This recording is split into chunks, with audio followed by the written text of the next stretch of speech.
Hi, my name is Daniela from Langmaster learning system. Today I will be reading meaningful short stories to help you practice your listening skills. So, let's begin.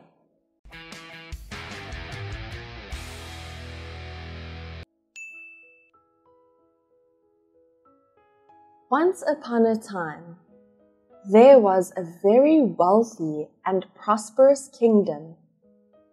They had many splendid castles like none other in the world. They had boundless steeps which could be seen until the horizon. The kingdom was put under the control of a very talented king. Annually, he sought for gifted people to help him maintain the peace of his beautiful kingdom.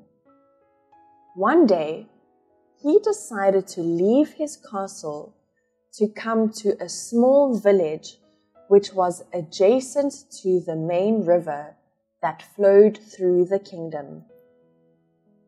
While strolling near the river, he saw a very young boy who went down on his knees before his own house.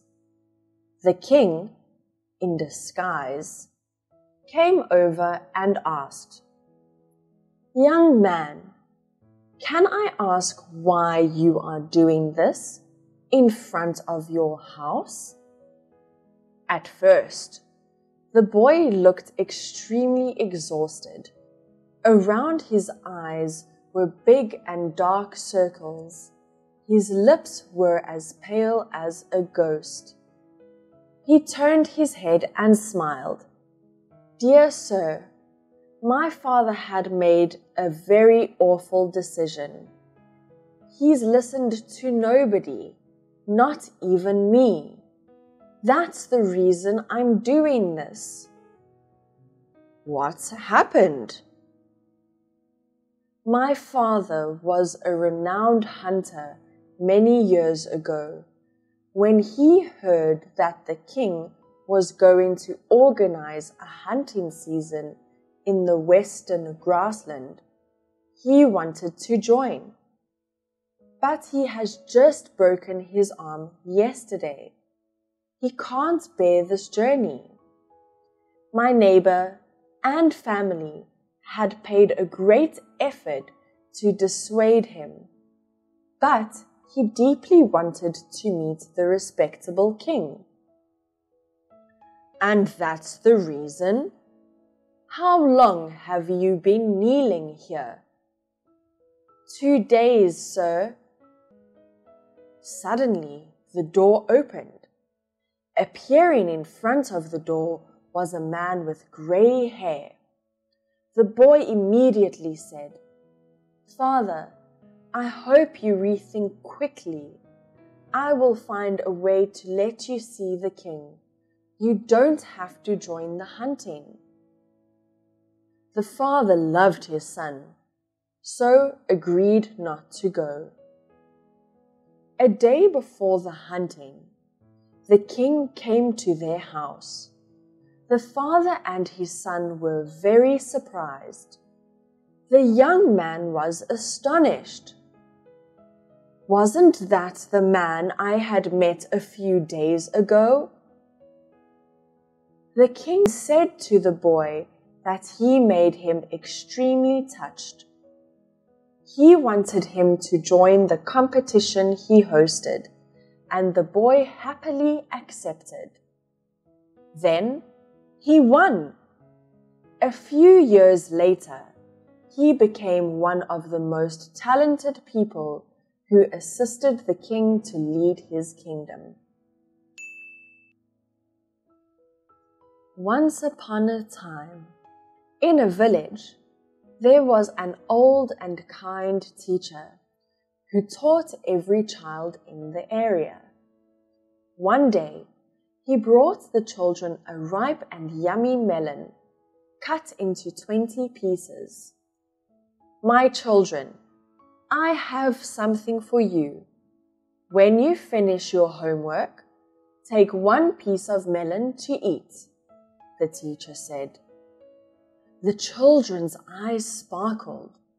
Then they finished their task as fast as possible. The first child finished.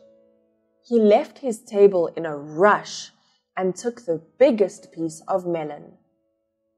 The rest of the children also hastily did the task, and they, in turn, took a piece of melon. Afterward, the teacher returned.